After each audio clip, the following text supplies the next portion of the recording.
Stroke. এই stroke শব্দটা কিন্তু আমরা প্রায় সময় আমাদের আশপাশে শুনতে পাই। সো আজকের এই ভিডিওতে আমি এটাই আলোচনা করব যে স্ট্রোক জিনিসটা কি, এটা কিভাবে হয় এবং আমরা কি কি করলে এটা থেকে একটু হলেও দূরে থাকতে পারি। আমরা কিন্তু এটা সবাই জানি যে আমাদের বডিতে কিন্তু বিভিন্ন অর্গান আছে, যে অর্গানগুলো কাজ করার জন্য কিন্তু ব্লাড প্রয়োজন হয়। আমরা সবাই জানি যে হার্ট আমাদের বডির বিভিন্ন অর্গানকে ব্লাড সাপ্লাই করে, যে ব্লাডটা আমাদের সেই অর্গানটাকে কাজ করতে সাহায্য করে। তো স্ট্রোক হচ্ছে এমন একটা কন্ডিশন যখন আমাদের ব্রেনে যে প্রয়োজনীয় অক্সিজেন, ব্রেনের কাজ করার জন্য যতটা প্রয়োজন, সেই প্রয়োজনীয় অক্সিজেন ঠিকমতো পৌঁছাচ্ছে না। এবার এটা কি করে হচ্ছে, যখন ব্রেনের কাজ করার জন্য যতটা ব্লাড সাপ্লাই প্রয়োজন ব্রেনে, সেটা বাধা পাচ্ছে, অথবা একদমই হচ্ছে না, অথবা খুব কম পরিমাণে যাচ্ছে, যার ফলে ব্রেনের কাজ করার জন্য যে প্রয়োজনীয় অক্সিজেন এবং নিউট্রিয়েন্টস গুলো ঠিকঠাক করে ব্রেন পাচ্ছে না। এই কন্ডিশনটাই হচ্ছে স্ট্রোক। এরকম কন্ডিশনে কি হয় যে আমাদের যে ব্রেন সেল আছে সেগুলো ড্যামেজ হয়, ব্রেন টিস্যু গুলো ড্যামেজ হয়, তার ফলে ব্রেনের যে ফাংশনটা, ব্রেন সেটা ঠিকমতো করতে পারে না। সো এই স্ট্রোক কিন্তু দু রকমের হতে পারে। একটা হচ্ছে ইসচেমিক স্ট্রোক, আর একটা হচ্ছে হেমোরেজিক স্ট্রোক। ইসচেমিক স্ট্রোকটা কি? ফর এক্সাম্পল, একটা যদি রিভার থাকে, একটা যদি নদী থাকে, সেই নদীতে যদি কোনো বাঁধ আমরা দিয়ে দিই, তাহলে কিন্তু কি হবে, সেই নদীটা প্রবাহিত হতে হতে বাধা প্রাপ্ত হবে। সেম ভাবেই একটা ব্লাড ভেসেলের কোথাও যদি কোনো রকম ভাবে কোনো বাধা আসে, কোনো ব্লাড ক্লট হোক বা অন্য কোনো কারণে যদি কোনো রকম ভাবে বাধা আসে, তাহলে ব্লাড সাপ্লাইটা ইন্টারাপ্টেড হচ্ছে, এবং তার ফলে কি হচ্ছে, ব্লাড সাপ্লাইটা ঠিক মতো ভাবে হতে পারছে না ব্রেনে। এইরকম কন্ডিশনে ঠিক মতো ভাবে ব্লাড সাপ্লাই ব্রেনে না হওয়ার জন্য স্ট্রোক হচ্ছে। এরকম স্ট্রোক হলে সেটাকে ইসচেমিক স্ট্রোক বলছে। আরেক রকম স্ট্রোক হচ্ছে, সেটা হচ্ছে হেমোরেজিক স্ট্রোক। এই হেমোরেজিক স্ট্রোকের ক্ষেত্রে কি হচ্ছে, ব্রেনের ভেতরে বা ব্রেনের আশপাশে কোনো জায়গায় যদি কোনো রকম ভাবে ব্লাড ভেসেল রাপচার হয়, এবং সে ব্লাডটা যদি ব্লাড ভেসেল থেকে বেরিয়ে বাইরে কোথাও জমে যায়, তাহলে কি হচ্ছে, যে যে ব্লাডটা ব্লাড ভেসেলের মধ্যে দিয়ে অর্গানে যাওয়ার কথা ছিল, সেটা যেতে পারছে না, সেটা না গিয়ে আশপাশে কোথাও বেরিয়ে জমে যাচ্ছে। তো সেক্ষেত্রে ব্লাড সাপ্লাই ইন্টারাপ্টেড হচ্ছে। তো এইরকম স্ট্রোককে হচ্ছে হেমারেজিক স্ট্রোক বলা হয়।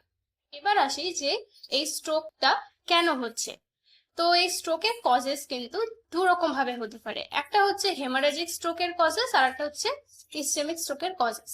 তো ইসচেমিক স্ট্রোকের কজেস কেন হচ্ছে, আগেই বললাম যে ইসচেমিক স্ট্রোকটা এই জন্য হচ্ছে যখন ব্লাড ভেসেলে কোনো কারণে বাধা আসছে। তাহলে বাধাটা কি করে হতে পারে? নাম্বার ওয়ান, যদি কোনো ব্লাড ক্লট ফর্মেশন হয় ব্লাড ভেসেলে, তাহলে ব্লাড সাপ্লাইটা ইন্টারাপ্টেড হবে। নাম্বার টু, যদি অ্যাথেরোস্ক্লেরোসিস হয়। অ্যাথেরোস্ক্লেরোসিস কি? এটা হচ্ছে এমন একটা কন্ডিশন যখন ব্লাড ভেসেলের ভেতরে কোনো কোলেস্ট্রল, ফ্যাট এগুলো ডেপোজিট হয়। ডেপোজিট হওয়ার ফলে কি হচ্ছে, ব্লাড ফ্লো অবস্ট্রাক্টেড হচ্ছে। এছাড়া যদি কোনো হার্টের কোনো প্রবলেম হয়ে থাকে, যেমন হার্ট অ্যাটাক হতে পারে, বা হার্টের যে ভালভ আছে সেগুলোর যদি কোনো ডিস্টারবেন্স হয়ে থাকে, তাহলে হতে পারে। এবার আসি হেমারেজিক স্ট্রোক কি করে হচ্ছে। প্রথমত, হাই ব্লাড প্রেশার। যদি অতিরিক্ত পরিমাণে ব্লাড প্রেশার হয়, তাহলে ব্লাড ভেসেল অতটা পরিমাণ ব্লাড ধরে রাখতে পারছে না নিজের মধ্যে, যার ফলে সে রাপচার হচ্ছে, এটা হতে পারে। সেকেন্ড, যদি ব্লাড ভেসেল এর ওয়ালটা অনেক উইক হয়, তাহলে হচ্ছে সে রাপচার হবে, ব্লাড ধরে রাখতে পারবে না। নাম্বার থ্রি হচ্ছে আর্টেরিও ভেনাসাস ম্যালফরমেশন। যদি আর্টেরিয়ার ভেন যেগুলো রয়েছে সেগুলোর ভিতরে যদি কানেকশন ঠিকঠাক ভাবে না থাকে, অর্থাৎ কোনো ম্যাল ফরমেশন থাকে, তাহলে কিন্তু রাপচার হতে পারে এবং ব্লাড সাপ্লাই ইন্টারাপ্টেড হতে পারে। এবার আসি সিমটমস, যে কি কি সিমটম দেখলে আমরা বুঝতে পারবো যে ব্রেন স্ট্রোক হয়েছে। প্রথমত, সাডেন উইকনেস অর নামনেস। হঠাৎ করে আমাদের ফেস, আর্ম বা কোনো লেগ ঠিকঠাক ভাবে মুভ করতে পারা যাবে না, হঠাৎ করে নামনেস চলে আসবে, এবং এমনও হয় যে কোনো ওয়ান সাইড প্যারালিসিস দেখা যায়। এছাড়া সেভিয়ার হেডেক, প্রচুর পরিমাণে মাথা যন্ত্রণা হবে, এবং ভিশন ভিশন প্রবলেম। মেনলি কি হচ্ছে, হঠাৎ করে হয়তো ভিশন ব্লারি হয়ে যাচ্ছে, বা একটা সাইডে ভিশন লস হয়ে যাচ্ছে। এছাড়াও speech difficulty or difficulty in speaking.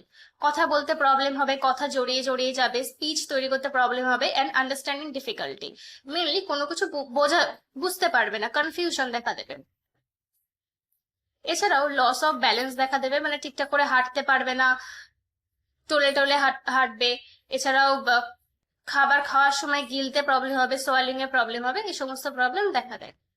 এবার আসে কিছু রিস্ক ফ্যাক্টরস এর উপর, যেগুলো সাধারণত কারোর ভেতরে থাকলে তার স্ট্রোক হওয়ার সম্ভাবনা একটু হলেও বেশি থাকে। প্রথমত এজ, যদি অনেক বেশি বয়স হয়ে যায় সেক্ষেত্রে একটা সম্ভাবনা থাকে।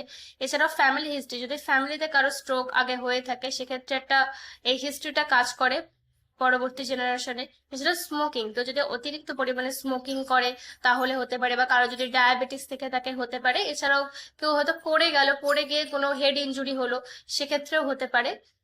এছাড়াও হাই কোলেস্টেরল, কারণ হাই কোলেস্টেরল কিন্তু ব্লাড ভেসেলে জমে ব্লাড সাপ্লাইকে ইন্টারাপ্ট করতে পারে। দেন হচ্ছে আমরা কি করে স্ট্রোক হওয়ার চান্সেসটাকে আমরা কমাতে পারি।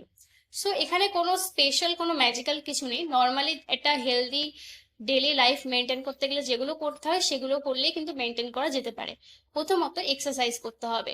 অনেক বেশি পরিমাণে এক্সারসাইজ করলে আমাদের প্রত্যেকটা বডি অর্গানে কিন্তু ঠিকঠাক ভাবে ব্লাড সাপ্লাই হবে, যার ফলে কিন্তু ব্লাড সাপ্লাই কম হওয়ার চান্সেসটা খুব কম হয়ে যাবে। দেন ওয়েট মনিটরিং, ওয়েট ম্যানেজমেন্ট করতে হবে ভালো করে।